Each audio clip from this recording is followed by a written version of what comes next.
Fala aí, torcedor do nosso canal Futebol Total Oficial, trazendo mais um vídeo aqui no nosso canal e mais um vídeo aí pra gente falar da vitória do Palmeiras sobre o Ceará, 2-1 no Allianz Parque, gols do Flaco Lopes e o Vitor Roque. Vitória importante aí para se manter na parte de cima da tabela. O Palmeiras tem 36 pontos em 17 jogos, nesse momento aí na terceira colocação. Vamos trazer aí o PVC, o Pascoal e outros comentaristas debatendo a vitória do Verdão, mas antes quero convidar você que ainda não é inscrito no nosso canal, se inscreva, ativa o sininho das notificações para você não perder nada. Tudo do Palmeiras, tudo do Verdão você encontra aqui no nosso canal Futebol Total Oficial. Vamos aí para o debate e logo depois eu volto falando mais do Palmeiras. Cara, é impressionante que tanta gente que conhece ambiente de futebol se surpreenda que o Palmeiras jogou mal hoje. É impressionante. Cara, tem uma guerra acontecendo desde quarta-feira. Quem passou na manhã de sábado em frente à Rua Palestra Itália, viu a faixa que dizia paciência é o cará... Bom, deixa pra lá. Acabou a paz, dizia a mesma faixa. Nesse domingo de manhã, a mesma faixa estava no chão. E os torcedores que colocaram a faixa estavam com uma paciência desgraçada para subir a faixa de novo. Subiram, colocaram lá de volta, com os mesmos dizeres. Eu já tinha visto torcida atirar rojão para acordar jogador de time visitante, mas eu nunca tinha visto torcida atirar bomba e rojão para acordar jogador do próprio time, na própria cidade onde ele mora. Cara, era uma guerra e parte da torcida, a torcida uniformizada, foi vaiada pela própria torcida do estádio, antes do jogo começar, porque as vaias pré-jogo foram vaiadas pelo estádio. Nesse ambiente, era natural que o Palmeiras jogasse mal, e jogou mal, mas nesse ambiente era muito importante vencer. O Flamengo perdeu 14 pontos no campeonato, o Palmeiras perdeu 15. Então o Palmeiras e o Flamengo estão na prática pelo confronto direto e o Cruzeiro na briga pelo título. Importante foi vencer. 48 jogos no ano, pela primeira vez, Abel Ferreira repetiu a escalação.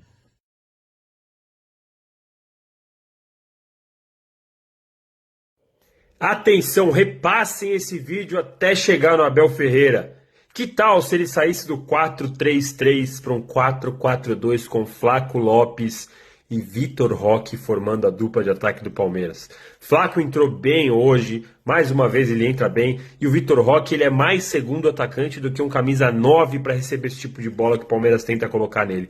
E o Vitor Roque tem mostrado evolução nas últimas partidas, então já merece uma outra oportunidade, um outro estilo de jogo. No mais, Palmeiras ganhou sofrendo pouco contra o Ceará, um primeiro tempo em que dominou a bola e nada adiantou, porque não conseguia ser incisivo, não conseguia criar, é o famoso arame liso. E aí, no segundo tempo, depois de sair atrás, com um golaço, aliás, do Ceará, conseguiu a reação, fez 2-1, e meu amigo, vocês lembram quando eu falei sobre a linha inconclusiva no Palmeiras e Corinthians? E agora tá todo mundo falando linha inconclusiva.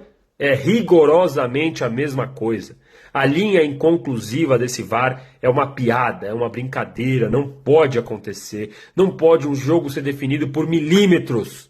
Um jogo num campeonato que tem tantos milhões envolvidos, com a CBF que tem tanto dinheiro. Vamos ver se essa promessa do ano que vem vai ser cumprida. Fato é que essa linha inconclusiva que anulou o gol do Ceará e anulou o do Palmeiras na Copa do Brasil é uma piada. Assim como foi uma piada o jeito que eles acompanharam o lance do suposto pênalti no Vitor Roque. Não deu para ver a formação da linha. Fiquei bem na dúvida daquele lance. Mas fato é que o Palmeiras ganhou e há sim espaço para reclamação dessa linha inconclusiva, assim como houve a reclamação no jogo de ida contra o Corinthians na Copa do Brasil. O Palmeiras venceu, afastou um pouco a crise, ainda tem que lamber suas feridas e quinta-feira tem mais. Vamos ver o que vai acontecer. Essa semana na Academia de Futebol, na segunda e na terça-feira, depois viaja para Lima, ainda faz um treino na capital do Peru e na quinta-feira entra em campo pelas oitavas de final da Copa Conmebol Libertadores contra o Universitário do Peru, transmissão dos canais ESPN. Obrigado, Nicolino. Olha lá, o Palmeiras teve muito mais posse de bola do que o Ceará nessa vitória por 2-1, 61-39. Finalizações, empate 8-8 no alvo, 5-4 para o Palmeiras. Grandes chances, 2-2 ações na área rival, 16 do Palmeiras, 11 do Ceará. Passes no setor ofensivo, no ataque, 192 do Palmeiras, 89 do Ceará. O que você achou, Pascoal, do Palmeiras no segundo tempo, com Vitor Roque e Flaco Lopes? 2 jogadores mais de área. O Vitor Roque sai bastante da área, mas enfim, uma formação um pouco diferente do que a gente está acostumado. O Vitor Roque foi jogar mais pelo lado esquerdo do campo, né? E apareceu na hora de fazer o gol, né? Que ele faz o gol, ele apareceu um pouco por dentro, numa bola que vem cruzada. Belo gol, estava esperto ali na jogada. Aliás, o Vitor Roque foi o melhor jogador do Palmeiras na partida de hoje, diante do Ceará. Ele vem jogando bem. Ele era o melhor jogador do Palmeiras no primeiro tempo contra o Corinthians e o Abel achou de tirá-lo no intervalo daquela partida válida. Não, é só um fato, é só uma constatação de um acontecimento, né? Eu tenho o lance do pênalti para o Palmeiras. Para mim foi pênalti. Penal. A bola quicou no chão e bateu na mão, mas o chão faz parte do jogo. O bracinho estava aberto. A bola quica no chão, bate na mão do jogador, é penalidade máxima. O lance que foi invalidado do Ailon. Daí tem que dar eu continuo contestando, não importa se é para A, para B, para C, se é para o Palmeiras. Não é conclusiva a linha. Não tem nenhuma linha conclusiva a respeito desse impedimento. Mas quando você pode ver que ele está um pouco à frente, isso não justifica, porque isso tem que ser marcado quando a bola sai e não quando a bola chega. E quando a bola sai, você não tem a precisão. É como no gol do Palmeiras contra o Corinthians. É uma coisa. Você não tem a precisão. Até o Abel falou na coletiva, do mesmo jeito que eu reclamei da tecnologia, né, ou da falta arcaica. Arcaica, esse termo que ele usou, do jogo de ida das oitavas de final, na Neoquímica Arena contra o Corinthians, que seria o gol de empate. O Palmeiras iria numa outra situação para o seu jogo no Allianz Parque na semana passada. Um empate. O Ceará tem todo o direito também de se queixar dessa marcação. Tem todo o direito de reclamar a respeito dessa bola. E eu não tenho conclusão a respeito disso, porque a imagem, para mim, não é conclusiva em momento nenhum. E se a imagem não é conclusiva, o gol tem que ser validado. Essa é a minha opinião. A imagem é conclusiva ou não? Então vale do gol. Vale do gol. Uma criança com um aparelho de Atari, para os mais velhos, o Atari era um joguinho de videogame mais antigo. Uma criança com 9 anos é capaz de traçar uma linha melhor do que isso. Enquanto não tiver o VAR semiautomático e as imagens forem... Só 2026 por aqui. Quem sabe um dia, talvez, porém, entretanto, com essas imagens de hoje, que são as imagens cedidas pela TV para o VAR, porque a televisão monta as câmeras daquilo que ela entende melhor para ela, televisão, e não para o VAR. O VAR tem que ter a segmentação de câmeras ao longo do gramado, como acontece no mundo europeu. Aqui no Brasil é um pouco diferente. Mudando um pouquinho de assunto, você ouviu o Vinícius Nicoletti falando do Carlos Miguel chegando no Palmeiras. Carlos Miguel é Corinthians. Não, o Carlos Miguel jogou no Corinthians. Ele é Corinthians declarado. Mas... Corintiano declarado. Eu vou fazer uma perguntinha para você. Todos os jogadores que estão no Palmeiras são palmeirenses? Todos os jogadores que jogam no São Paulo são são paulinos? Eu acho que não. Ele foi bem demais na passagem pelo Corinthians, foi rápida, fugaz, mas causou uma ótima impressão, tanto que ele foi negociado para o Nottingham Forest. Olha lá, na Inglaterra jogou muito pouco, 3 jogos como titular, em um deles apenas não sofreu gols, sofreu 3 gols nesses 3 jogos, uma média de 1 gol por partida, finalizações sofridas por jogo quase 10, 9,7, defesas 4,7, um pouco menos de 5. Sucesso em defesas, quase 78%, 77,8%.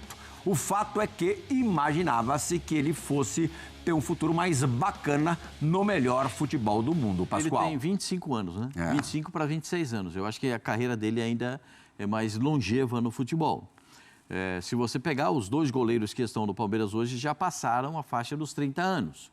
Né? Eu acho que seria, na minha opinião, eu não levo muito em consideração se é corintiano, palmeirense, são paulino, atleticano ou cruzeirense. Eu acho que ele é profissional, né? porque a gente tem muitos exemplos de jogadores que começaram no time e fizeram campanhas brilhantes em outros times, né? E também foram brilhantes, não só em um time quanto em outro. São inúmeros casos a esse respeito. Eu diria para você que eu acho uma boa contratação para o Palmeiras no futuro. Eu acho que o goleiro... Isso que eu quero ver, Sandrão. Eu queria saber, eu queria fazer essa pergunta para o Pascoal. Chegando o Carlos Miguel, quem joga? O Everton, hoje contestado, de história absurda no Palmeiras. Como deu voltas olímpicas o Everton. Mas nesse momento contestado por parte da torcida. Ou o gigante Carlos Miguel? A bronca da torcida ainda é pelo Mundial de Clubes, né? Pelo gol sofrido, que seria defensável, na opinião dos torcedores do Palmeiras.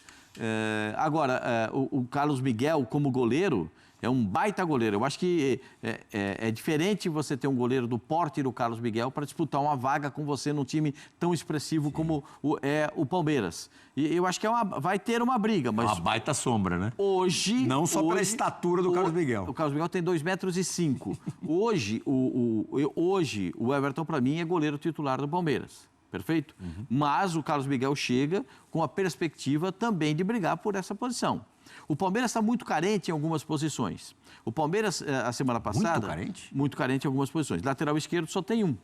O Vanderlan... Foi para o RB Bragantino. Rumando para o RB Bragantino. E pelo que me falaram, o acordo feito é o seguinte: você vai jogar um ano aqui, uma temporada, e depois você vai para uma das outras filiais europeias. Aí não sei qual será a filial. Esse é o acordo com o Vanderlan.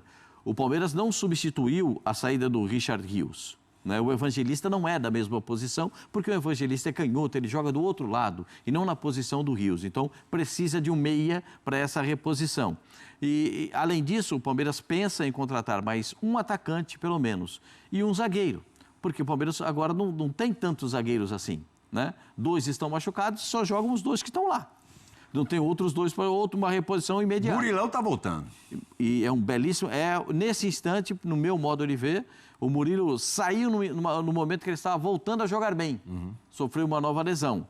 Então, eu acho que o Palmeiras já elencou as suas necessidades e deve buscar esses jogadores no mercado.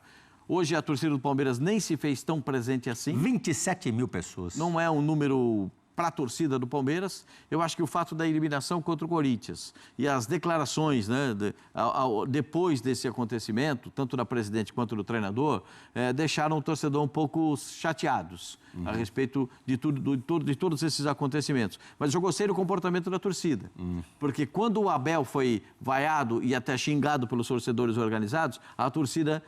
Foi mais a Leila hoje. Leila e o Abel. E o torcedor comum tentou calar essa manifestação, vaiando a torcida organizada.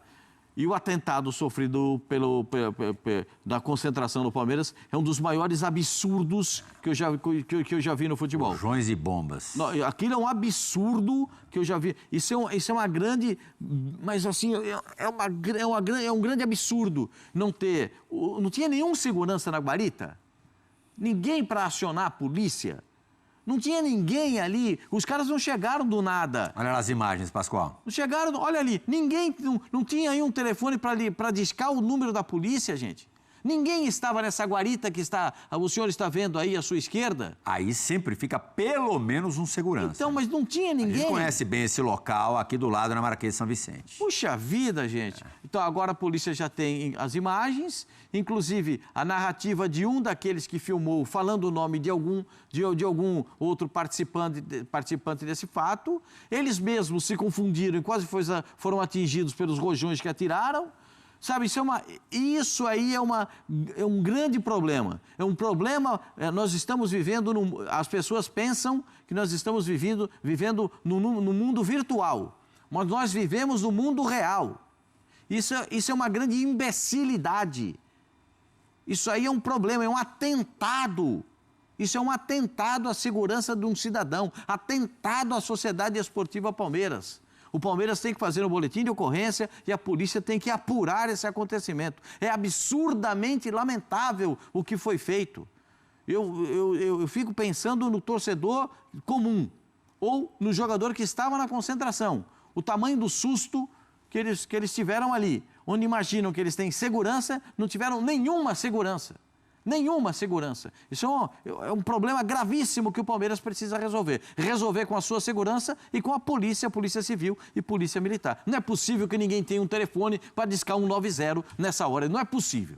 Vamos falar de coisa boa, do esperado encontro. Então tá aí, pessoal, foi o vídeo onde os comentaristas debateram aí a vitória do Palmeiras 2-1 sobre o Ceará. Vitória de virada, né? Palmeiras mostrando que é o time da virada e permanecendo aí no bolo, na parte de cima da tabela, brigando pelo título brasileiro. Mais uma vez aqui, deixa eu colocar a tela, a classificação, para a gente dar uma olhada no domingo que vem, pessoal. Domingo que vem, nada mais, nada menos do que Botafogo e Palmeiras, 8h30 no Newton Santos. Botafogo e Palmeiras que tem disputado aí os últimos títulos. Em 2023, o Botafogo abriu uma grande vantagem, mas o Palmeiras conseguiu buscar e conquistou o título. Agora, em 2024, o Botafogo conquistou o título brasileiro. E, nesse domingo, as duas equipes vão se enfrentar. Na parte de cima da tabela, está ali o Flamengo, 40 pontos, Cruzeiro 37 e o Palmeiras com 36 pontos. Gostou do vídeo? Deixa o like, se inscreva no canal, ativa o sininho das notificações. Forte abraço a todos e até o nosso próximo vídeo aqui no nosso canal Futebol Total Oficial.